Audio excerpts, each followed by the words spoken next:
Good afternoon and welcome to Real Chicks Rock Presents Real Discussions. I am your host, Michelle Dawsbert, and as always, I'm super excited to be here. It is a beautiful day in the neighborhood here in Atlanta. Sunny skies, not a cloud in the sky.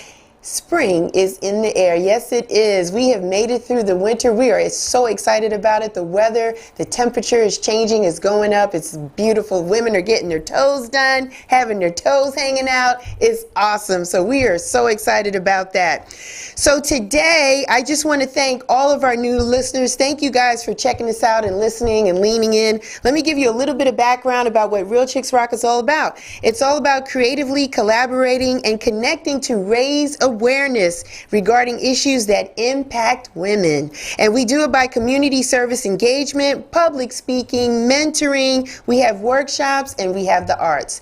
This particular platform, we've been doing it for a couple of years now, and I'm always excited about it because I get an opportunity to talk to people that I think are making a difference in our community. And today is no exception. Today we're going to look at it from an artistic lens, right? There is somebody here that has been doing phenomenal work here in Atlanta and really throughout the country.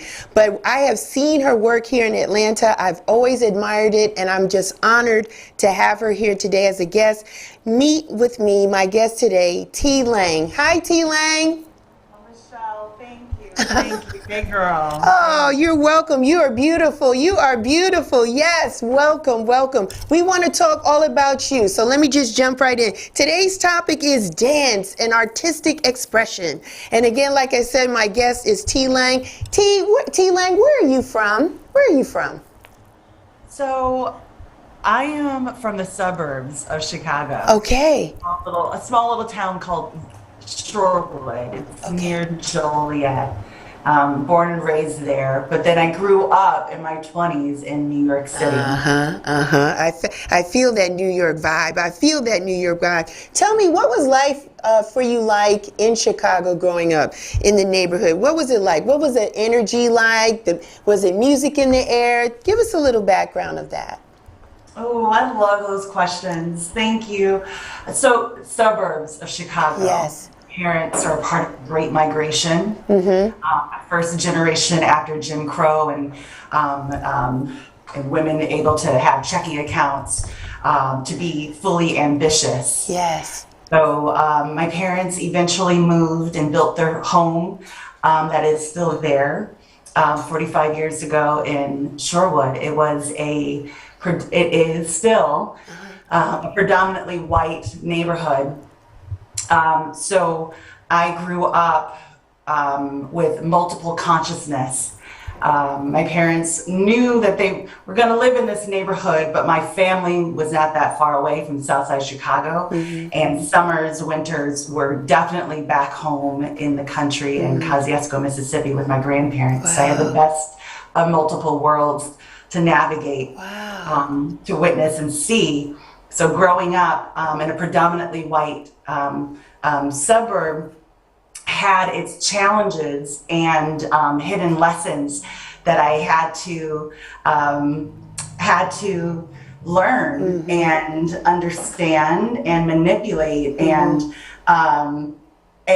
turn it for something of good use. But needless to say, I had some really great, endearing friends. I was able to have friends in multiple circles, cultural groups, right. But the jocks here, the goth kids here, the break dancers here, the skateboarders there, and then the snobs over there. I was able and welcome in all of those circles, which kind of, guided me in how I'm able to understand and reach different audiences. Yeah. What was the music scene like for you? What kind of music were you listening to? Again, because you're multicultural, even as a young girl, and this is what I'm understanding, just the different neighborhoods and cities or state experiences that you were having. What was some of the music that you remember as a young girl that you listened and you liked? Well, I grew up with Doug Banks and Tom Joyner on WGCI. Okay, there we go. Okay, Uh-huh. so having a range of old school to what was present. My generation was Janet Jackson, went to Yeah. every concert before the show. But that and Paula Abdul, but Yeah. then Frankie Knuckles, Yeah. that's The happening. house. But my parents or my great aunts and uncles, they were making sure that we understand blues. Mm-hmm. And then coming down south, my grandparents were making sure that I understand Ella Fitzgerald and the lyrics of Billie Holiday and the complexities of a Miles Davis. Mm-hmm. I had it all. And Yeah. then, with my white crew, I'm Yeah. listening to Bon Jovi. There you go. Shot to the heart and you're to blame. You give love a bad name. So yeah, the palette, it was wide. Yeah, yeah. So T Lang, when did you discover dance? Like, were you always a dancer? Like, were you moving at parties? Like, when did you fall in love with dance? Yeah, I have that family that encourages you to get into the middle, the center, to show what you're working on. Right, right, right. to brag about what you've been playing with or creating. And I'm thankful that my family encouraged me always moving and twirling and making dances, to encourage that and to be consistent with that encouragement and support when I made the decision to measure and study the body in college and make a career out of it. So yeah, my family were always pushing me to move. And I was that child that would stay in my room for endless hours dancing with my stuffed animals, making up new dances, feeling that confidence of unleashing my imagination and creating new movements and sensing, eyes, even though they were inanimate objects, but perhaps they were spirits in my room, but communing and figuring it out in my bedroom. So when I was asked by my family to get out into the cypher or to the middle of the show, I had my moves ready. I had my intent. I had the courage to be public with my playfulness. And it paid off. It paid off. So you took that energy with you to the University of Illinois, I take it, right? Yeah, I did. I majored there. Gosh, 20 some years ago. You don't have to say. You don't have to say. You don't have to say. But I know it was awesome for you, right? So it was like, okay, now I'm taking this energy and this vibe and this passion that I have to college, and now you're experimenting more, you're dancing more. Like, are you starting to curate some of your dances at this point, T-Lane? Yeah.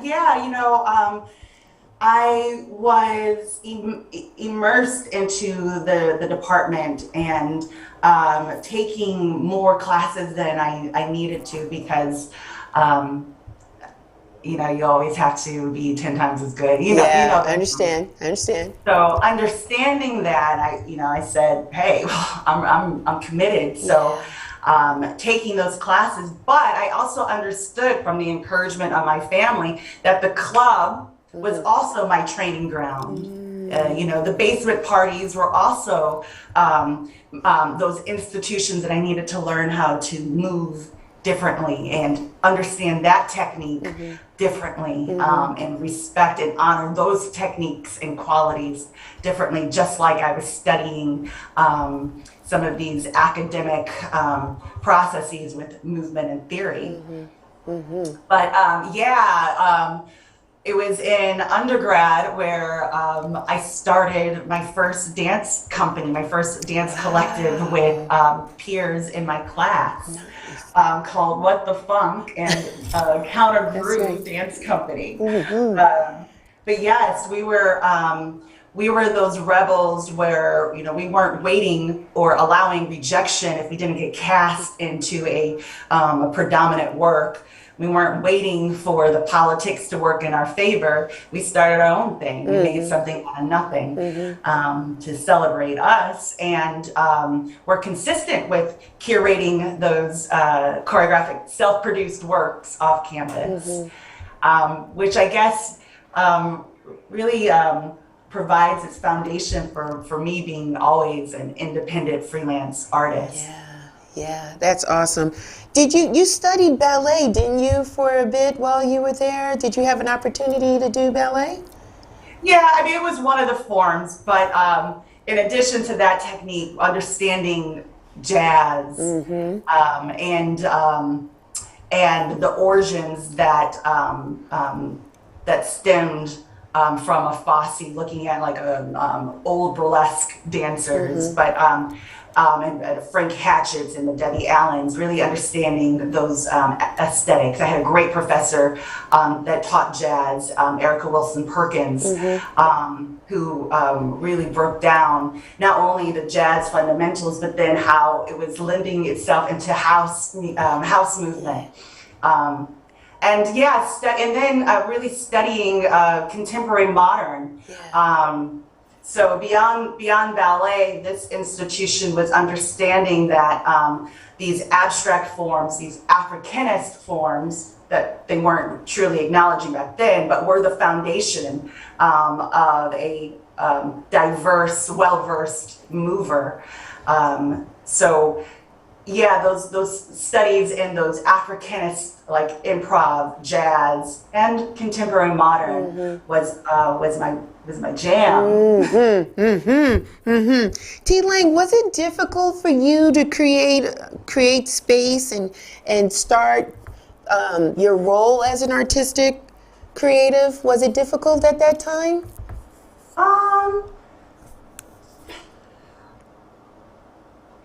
Difficult in the fact that I wasn't going to allow no to be the final answer. Okay. So difficult with carving my own path, no. Okay. Difficult with not letting rejection or closed doors or being overlooked a deterrent or a detriment to the growth, nah. But I mean, it definitely had its levels to it. Okay. Yeah. Okay. So how did we get to Atlanta? Right? We're in Illinois and we graduate and we have a bachelor's, we get our master's. How did we get to Atlanta? How did we get here? Well, I lived in New York. I lived in Harlem, and Upper Manhattan for 9-10 years. Specifically wanted to live in Harlem because I loved studying Harlem Renaissance. And all of the different clubs, the Savoy, Cotton Club, and Lenny's Lounge, where folks would cut up and create and innovate. So I wanted to live in that area and start my professional performance career. And after dancing in New York and eventually graduating from Tisch School of the Arts at NYU with my master's, I began choreographing as an independent artist and working that scene and working my movement voice. Yes. And I think after a certain time, you know, you do some measuring, you reach some aims, you get to a certain point and you're trying to inch and you understand that it's still a game. I was always doing residencies, artist residencies, teaching my methods and creating new works for different companies and institutions that have dance departments. So while I was still in New York, I was invited to be an artist in resident at Spelman College. And unbeknownst to me, I didn't know they were looking for more faculty. So when I got back to New York, I got a call, and it was a call that made me, consider strongly packing up and leaving New York. And once I made that decision, weighing the different paths I could take, Atlanta was a smart choice. Yeah.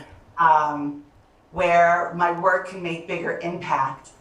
And I'm thankful to Spelman for seeing that and investing in that. Yeah, you've done some beautiful work there. You've done beautiful work there in the museum space, and how you talk about the love of how you love how the dancers, when they move in that space, the reflection of their movement from the floors in the gallery museum, and just how they moved and the synchronicity, and just even what they were wearing in some of the movements that you put together was just phenomenal. So I was like, this is a great body of work, and we're going to talk more about that. I want to ask, since you've lived in New York, I'm a New Yorker, I'm from the Bronx, and I love Alvin Ailey, and I love watching Revelations. And so, T. Lang, I'm gonna warn you, it's a controversial question I'm gonna ask.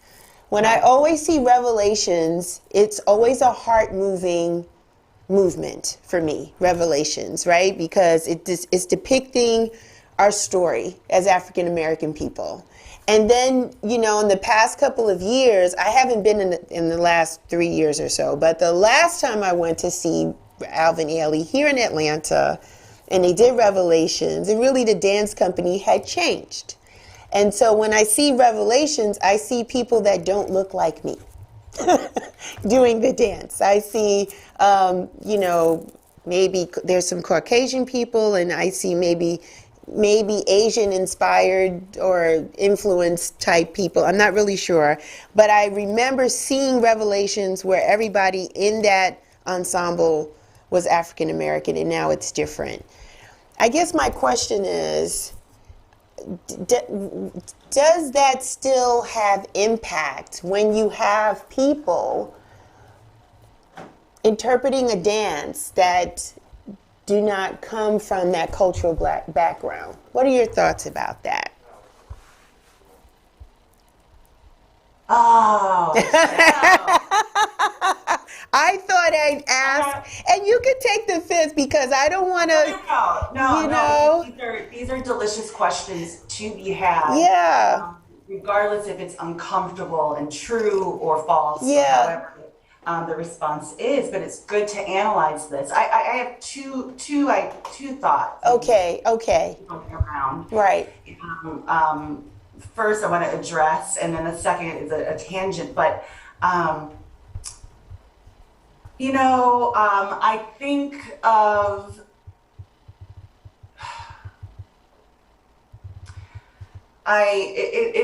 gosh, I hope you guys can edit all of my.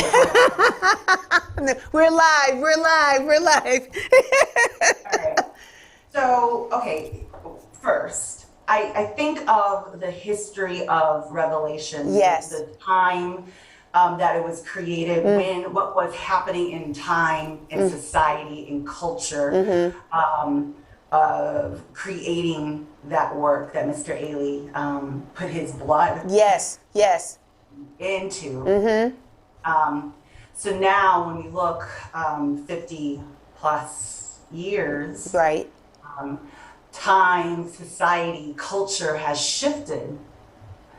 And before we even look at race and the reflection of race, should we also look at the reflection of generation? There are some idiosyncrasies of Revelations that as time goes on, it ain't hitting right. Right.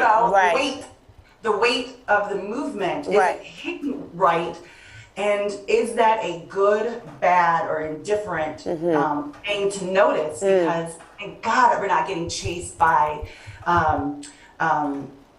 dogs and being splashed, by water because we're expressing the need for liberation. Right. But we are still getting, all the all the things that they continue to do, Yeah. but it's different, right? It's different. It's a different reaction or response. So should the movement based on different generations shift and change? Okay. Should the weight, the timing be different, interpreted different by the performer? That's one question to consider. But then also with the notion of a race, now that we are seeing more cultures bite into Revelations, Right. was that Mr. Ailey's intent? Was that the intent of the entire American Dance Theater Company? Are we, as we are asking that question, aren't we asking that same question for American ballet? Right. Where are we? Yeah. Why are we not, Yeah. why are we not on the solo Yeah. or in the front, Yeah. not in the core? We're Right. asking those same questions. So yeah, and we should continue because how does that affect the viewer? Exactly. And if the viewer, if the percentage or the data still shows that it's still African Americans coming to see and demand to see Revelations. Yes. It's their responsibility from the artistic director to have it reflect that community or the American community. I all understand. of us. Yeah. It's something to question and consider and to really look deeply into. Because the dance represents a moment in our past, right?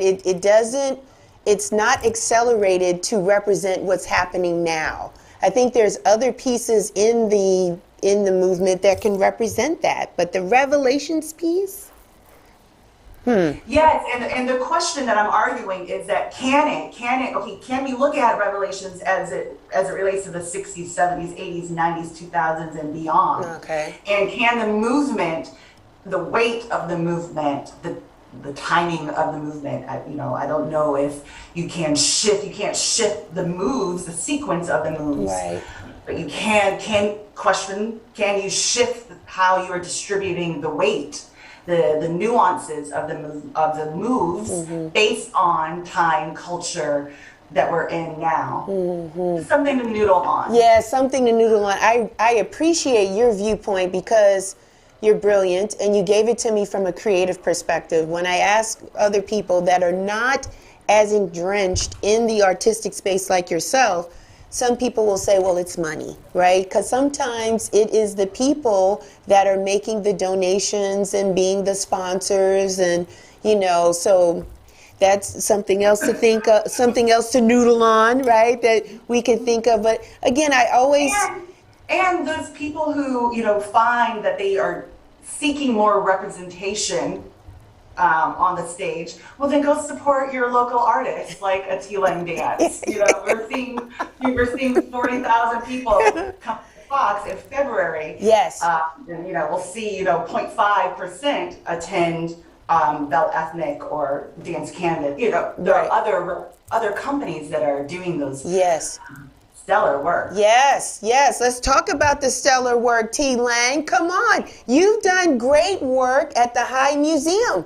I love that piece you did. It was outside. It was lights. You bring in technology. Why the technology? Talk to me. You're so creative. You think out of the box. The lights, the sound. And I felt DeGrazier was like one of your people that, he was, yes, and he was so excited. And he was like, Michelle, you got to see it. And I took my son.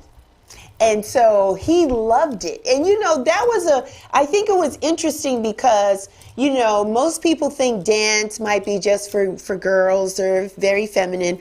But my son really appreciated the lights and the way the girls were moving to it. He thought it was very interesting. And he was young. He's 14 now, so that was a couple of years ago. And I was like, you really liked it? He said, yeah, Mommy, I really liked it. So where was your inspiration for that? And bringing in the technology is just awesome. Talk to us a little bit about that, T-Lang.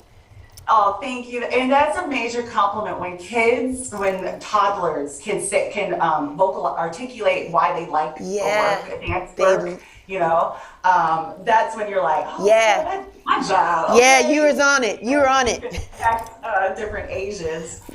Um, well, I love talking about untold truths of American history through the lens of a Black woman Yeah, and yeah. looking at different race, gender, class um, um, to analyze um, and technology is not far behind. It's interdependent of my work because I love the idea that technology, or however we're defining technology, play at that specific um, creation. For me, like dance, it's sovereignty, it's sovereign land, it's land technology where I can come away from the norm, the realities of this world, and create my own space, my own nurturing space. So a lot of the work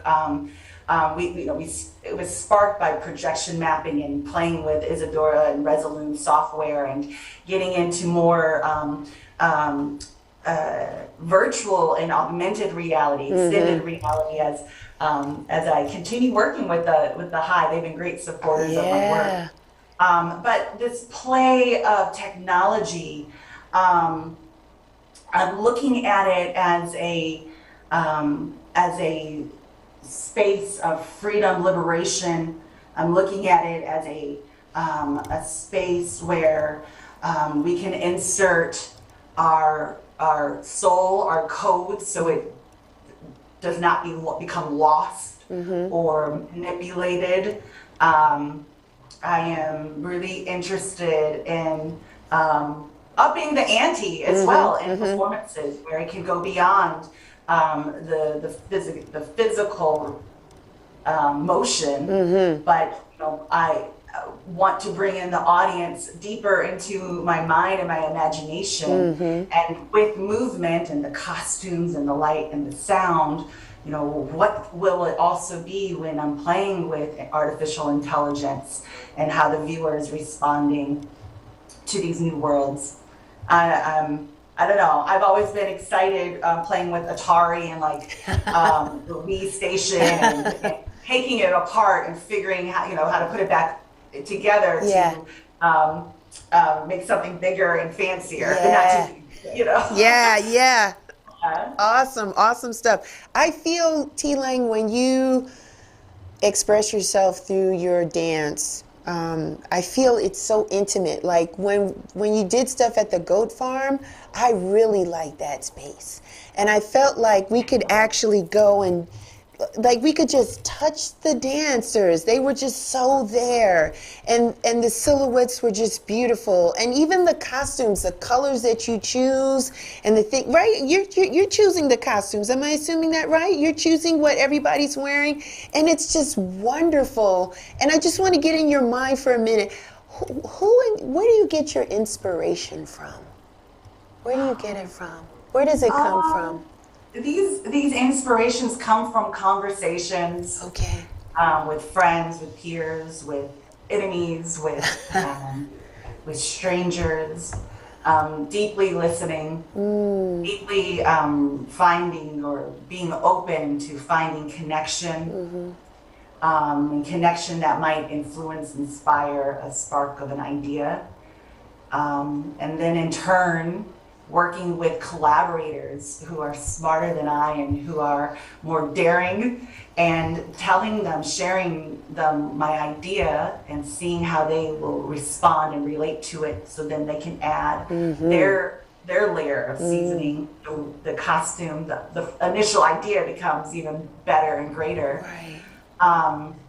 But yeah, it's being out in these streets, Yeah. listening, talking, and speaking to people who sure have something in common, but those who are not. Anything. I guess that goes back to circling back to my upbringing, right? Being Yeah. able to move in different circles, or and be welcomed and accepting, so I can extract, be inspired. So then the work that I do has a sense of intimacy, that this work that I do, that you and the person next to you that you don't even know are feeling something similar, but wanting to understand why, or your entry points might be different as to understanding the why. Do you find that what motivates dancers today is a similar motivation that what you had when you were a younger lady dancing? Is the motivation still the same for dancers? What do you think? I think, and let me give you a little bit more. I think for me, seeing the Alvin Ailey's, the Judith Jamesons, the Debbie Allens, we had Fame to watch. Listen, we had Soul Train, right, to watch in the morning. That was inspiration. Do you think it's the same? Dancers today have the same artifacts to be inspired, or is it something different? What is your vibe when you feel with your dancers? They say I ask good questions. That's what they say. No, I love that. Okay, so two things. One of the reasons I like to think I can teach anywhere in the world. Okay. Right? I like to feel confident with knowing and being clear with my expertise. Yes. But I chose and stay and remain at Spelman College because that is my activism. That is my, I feel connected. I feel like this is a great mirror, a reflection for me as the expert, but the student. And there's these reflections that are happening that I can share all of my codes, yes, my methods, my theories, my understandings, even the ideas that I'm thinking about, because I can share it and communicate it in a way that is effective and similar to how I felt when I was their age. Awesome. When I asked my first years, so I have my dance company, I'm also a professor at Spelman, but when I asked these first years, and when they matriculate, the why are you here? What are you trying to do? How are you trying to elevate or empower this field? And they are all, in their own way, talking about being of service to movement, that there is a sense of, I needed to breathe and to feel grounded, to feel real, to feel a sense of, what do they usually say? What is this motion? Yeah. It is still of service. They want to give. They want to be a part of dance. They want to be dance. They want to breathe and all of the things, create and innovate and empower dance. They want to give it. And that spark is still similar to how I felt when I was a girl, when I was making those choices to study intently in different spaces. That I still see it. Now, wherever they go is where they go, where they're supposed to, but knowing that they want to be of service, I'm like, okay.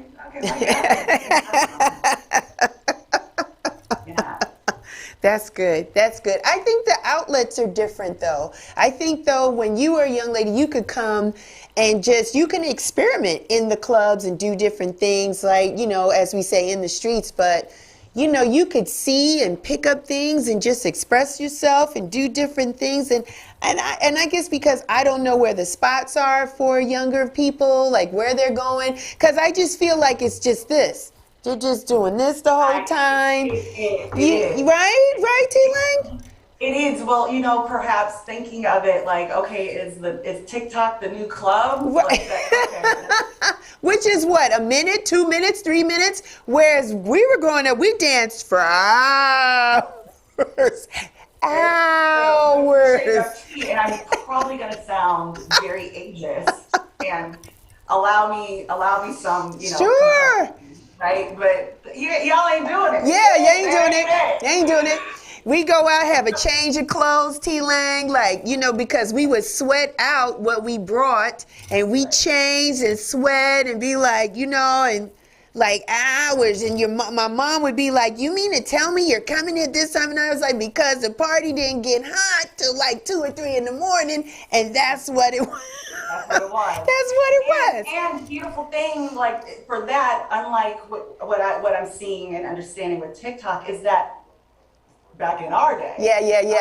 you know, when you get into the cipher, you're showing individual expression of new generated movement Right. in real time. Right. You're not repeating verbatim what someone else did. Right. Like you're doing on Exactly. on Yeah. the digital platform. So It's a template now. Everything is a template, and we applaud them, those that are doing it, because it looks really cute, but we want originality, and that's really the stem of my question with the dancers that come into your midst.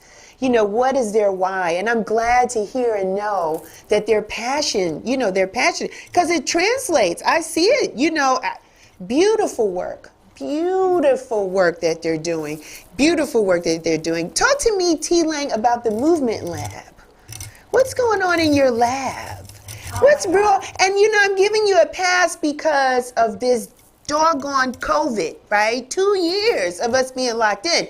But things are starting to change, so I'm just hoping maybe we'll see some. Talk to me about the Movement Lab. well, thank you.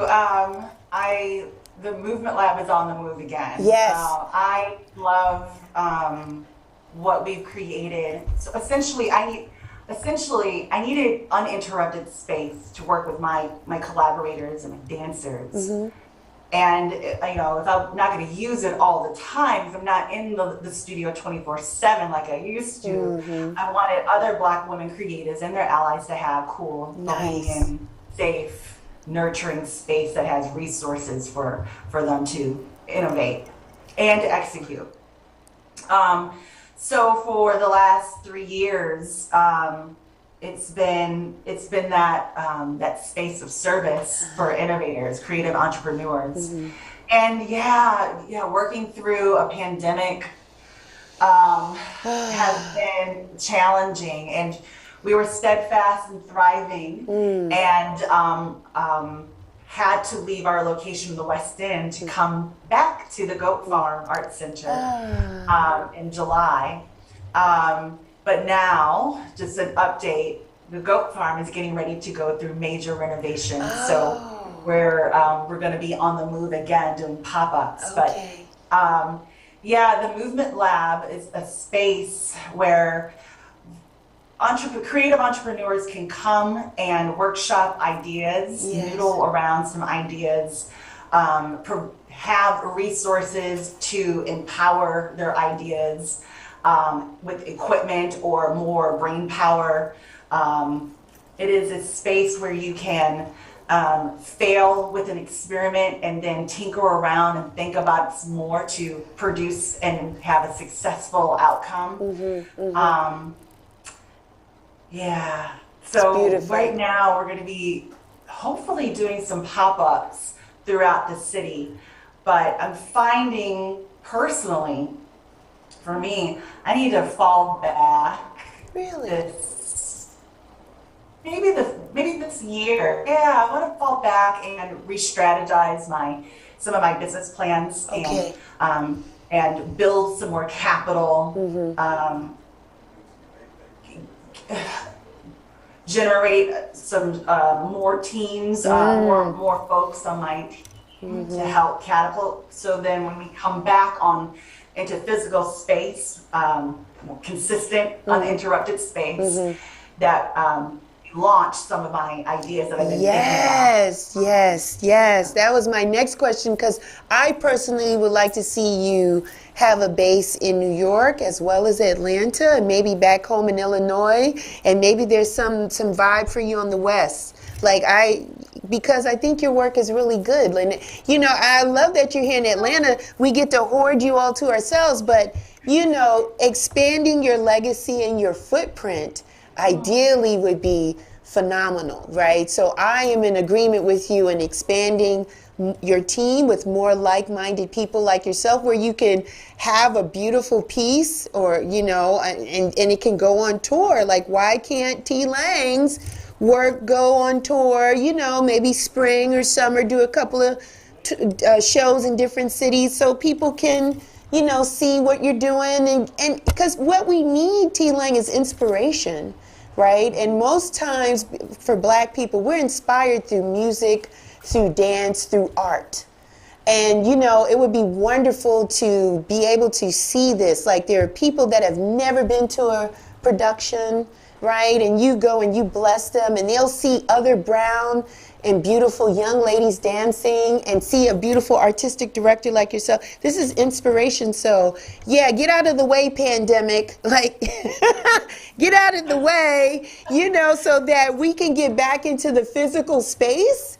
Yeah, because I think we need it. I think we need to continue to be connected to what makes us so gorgeous as human beings. And it always has been through our music and dance and movement, right? And even the people in your dance, they don't look the same. They're all built differently. They kind of move a little differently. One gives you a little bit more this way. Another one gives it. They just have their own spice and sassy and sauciness to it, which is just encouraging. Because, again, we are knocking down the walls of this stereotypical thing about we all need to look the same.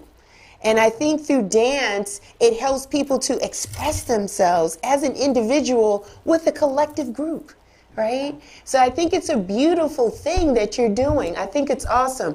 So now you're going to take a step back, work on the Capitol. You got some projects in mind.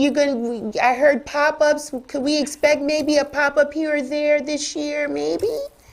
Yeah, you know, with all that. Thank you, Michelle. With all that I would love to do and to want to continue to do, fiscal support is certainly needed. Yes. Fund these crazy but cohesive ideas. Yes. That the company does. So yeah, we'll be doing pop-ups of our lab reports. I'm still tinkering, so I'm not ready to share. That's too fine. much. That's fine. But also, as we're writing more grants and raising more capital, it's specifically for my new research called Black Soul Codes. This is a research project that myself and a longtime collaborator, Dr. Michelle Haidt, and I have been working on, and in addition with a new creator, an Imagineer, an engineer, J.C. Holmes. Nice. So I'll be working and creating and thinking and blowing things up and putting them back together as I'm thinking about motion capturing and creating some data sets and thinking about machine learning for movement in different ways. Nice. Very good. That's excellent. I'm excited. I think it's a good time. It was unfortunate, right, with what we saw with George Floyd and just things happening within our communities, but it opened up the eyes of people, right? People that didn't know that this type of behavior was going on. And by that happening, people are opening up their purses and their wallets, and they want to support things that help empower our communities, right? So I think it's a great opportunity to just, as you say, just think about some things, get some things working on, because again, this work that you're doing is important. It's important. It is, because it helps continue to tell our stories, right? And we want to share them with the audiences that want to see them. So I think it's great work. I think it's great. How can people find you, T. Lang? Where are you?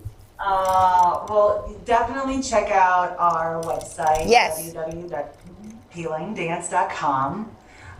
We're on social media, same handle, T-Lang Dance. T-Lang Dance. Find us. We're there. We're on IG and Facebook. I guess I'm gonna need a new intern to get on TikTok. Right. I definitely need. Maybe we can start. That's an excellent idea, T. Lang. You should do some teasers. You should just, and make it be about you, right?